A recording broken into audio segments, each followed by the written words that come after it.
Hey y'all, Cooper, LivingCooper.com. Today I got a Coop simple how-to for you. I got the aTroy Bilt Pressure Washer Professional Series, and it won't start. Didn't know why it wouldn't start, but it wouldn't start. So we got to digging, found out that the carburetor is full of varnish. If you leave gas in an engine, it will turn to varnish and it'll plug everything up. And so when we got this, it wouldn't start, didn't know why, but now I know why. When I took it apart, found out why. So today, I'm going to show you how to change a carburetor. The carburetor on this thing was like 25 bucks or something, and it's a lot easier to change a carburetor than to try to deal with all the cleaning and nonsense. So we're going to do that. We're going to change the carburetor, and then as a bonus, I'm going to put a fuel shutoff valve on here so that we can turn the fuel off when we're finished, run the fuel out of the carburetor, and we won't have that problem again. Keep watching. Okay y'all, here we go. It's fairly easy. You need a screwdriver, channel locks, or some sort of pliers, and a little socket set. You might want to try a little Torx head. I'll show you that when we get there. Okay, first thing we got to do is take this cover off right here.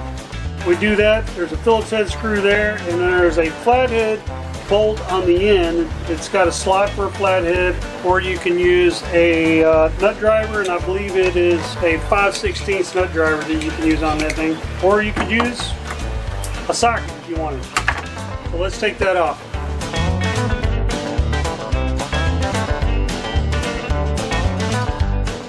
Now that we got the dust cover, splash cover off the top here, make sure the switch is off. We got to remove this air filter assembly. So we'll open this thing up. Here's our air filter. We'll take that out, set that down, and it's kind of greasy looking in here. Kind of wipe this out. Okay. And then we will need either use a socket, or I got my little nut driver here, 5/16 nut driver, and we'll take the little bolts. I don't know where you can see that. There's two bolts in here that are 5/16. We'll just take this housing and set it up here out of the way. Okay, here's the carburetor, and this is the fuel line right here. Let's see if I can back this out a little bit. This is the fuel line right here, and I've already emptied the gas out of this unit, so we don't have to worry about that. So how I determined that this was a bad carburetor is I took this assembly apart. I took the bowl out. This is called the fuel bowl, and so the gas comes from the fuel tank into the bowl, and then from the bowl into the carburetor. Inside the bowl there's a little float switch, and I'm not getting any fuel inside here. And when I took it apart, there was varnish on the inside that I tried to clean it all, couldn't clean it, used carburetor cleaner and everything, and it didn't work. So I decided, well, that was a big waste of time. I'm just going to replace the carburetor. So that's what I'm doing now. We're going to replace the carburetor. We're going to replace this carburetor, and to replace it, we're going to take it apart here. We'll disconnect that spring. That's the automatic choke. This is called the choke in here, this little flapper valve right here, and it's got to open when it's running. So that spring, we'll take that off, and then we're going to go ahead and take the carburetor off, and it'll make it easier to get these two rods off. This little pull rod here, and this little push-pull rod here. Okay, so to take this carburetor off, there's two bolts that are holding it on. There's one here, and it's a number 10 metric, or you can use a Torx. This is a Torx. Little star-shaped screwdriver bit, and it'll fit in there just like that. Okay, so I'm going to use a number 10 metric socket to take this side off. So before I go any further, I need to talk to you about the fuel line, disconnecting the fuel line. This is already empty, but if it's not empty, like I said, you need to pinch this off and seal it off, or you need to pull it off to drain the fuel off. So to pull that off, we'll just squeeze this clip right here, slide this back down there, and then we can grab a hold of this hose and just work it off, just like that.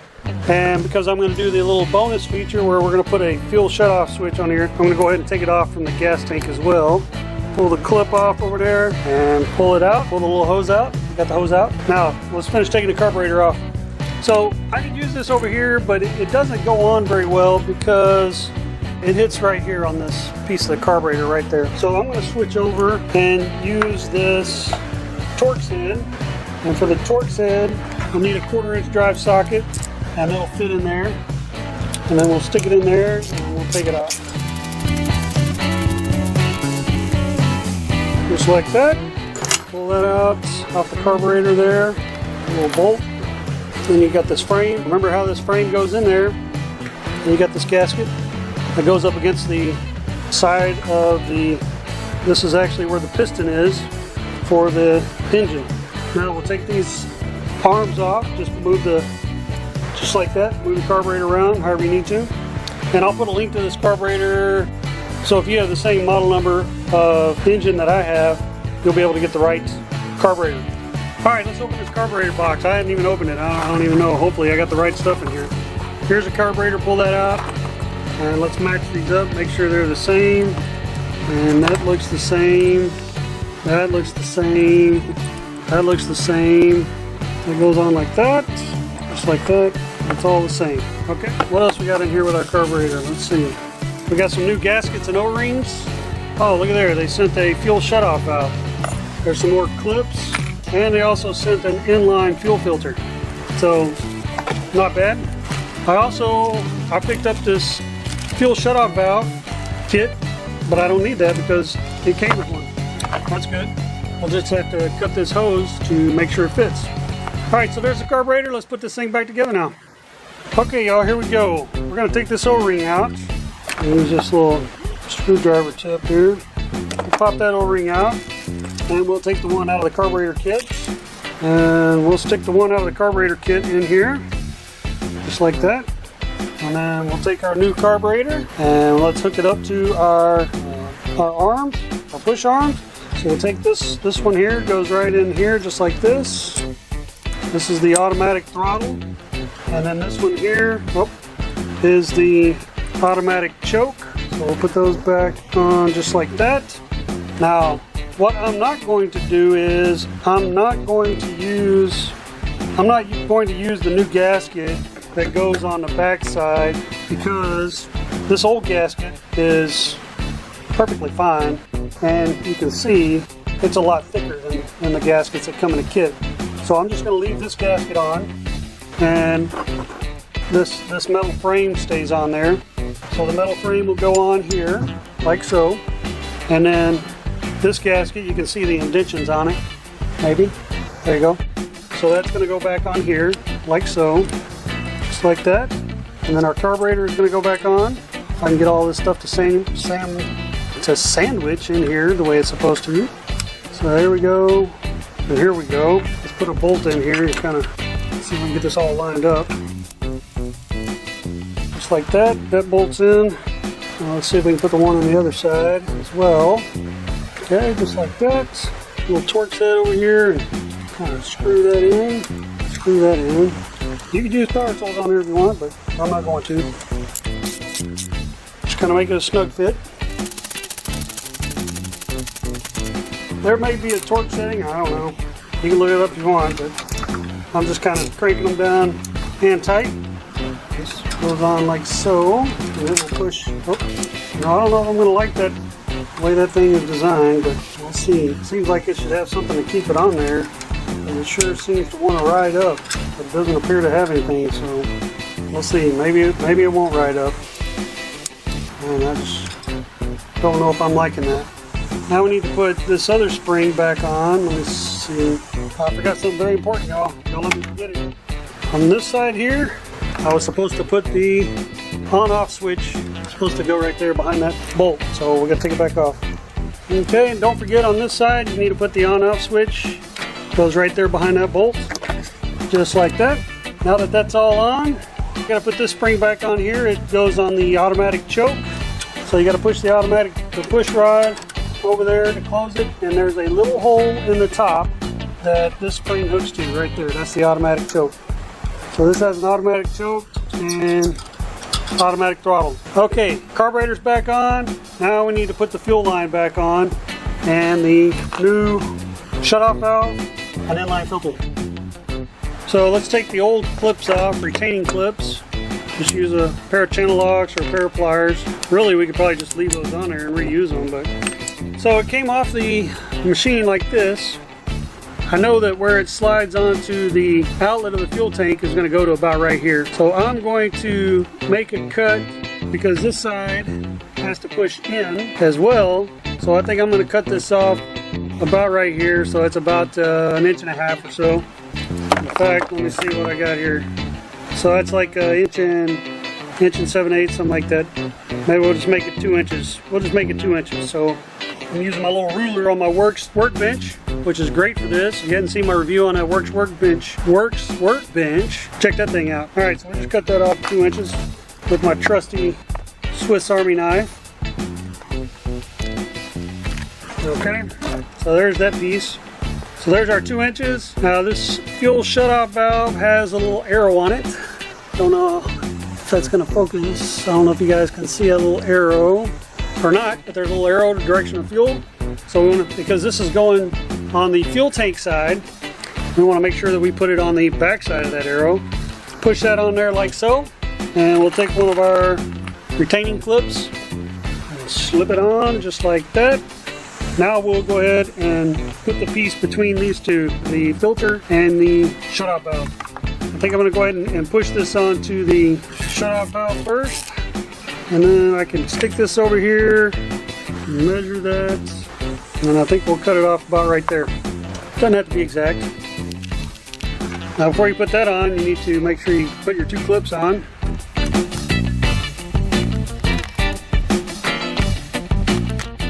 I don't know which direction this filter is supposed to go. I don't know that it really matters, but I'm going to go ahead and go this direction just because it makes sense to me that you would have the narrower side towards the carburetor. So we'll push that in,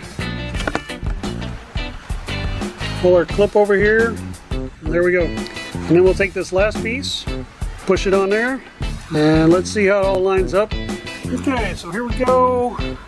Well, that's not good, because if we put that on where it's supposed to be, we're not going to be able to get that filter in there. Okay, y'all, well that is not going to work. I have to figure something else out. Let me see what else we can do. Okay, y'all, I had to go get some fuel line, because as you saw, the other setup was not going to fit. So what I decided to do here is we're going to put the fuel valve on, and then we're going to leave the fuel filter off. We didn't have fuel filter on this unit, so I'm not going to put one back on it because there's just not enough room between the tank and the carburetor. So we're just going to put the fuel valve on.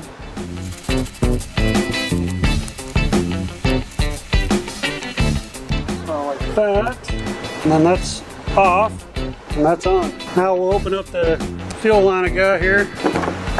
Alright, cut that off. Put our hose clamps back on there.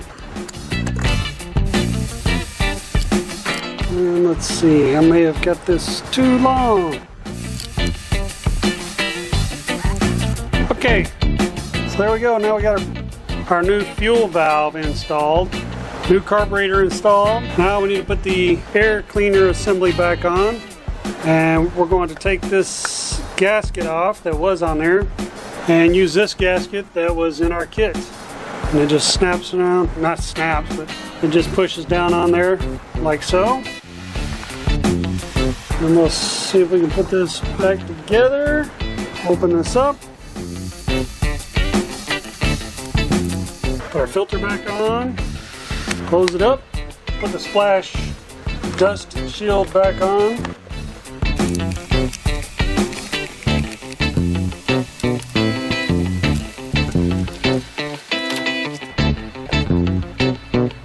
Alright, here we go. Let's see if we can crank this bad boy up.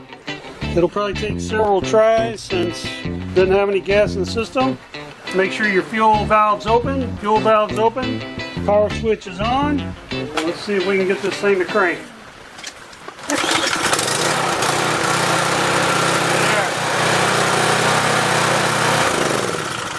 Okay, y'all. Pops Cooper, LivingCooper.com. There you have it. Thanks for watching and seeing how I changed the carburetor on my aTroy Bilt pressure washer with the Briggs & Stratton engine.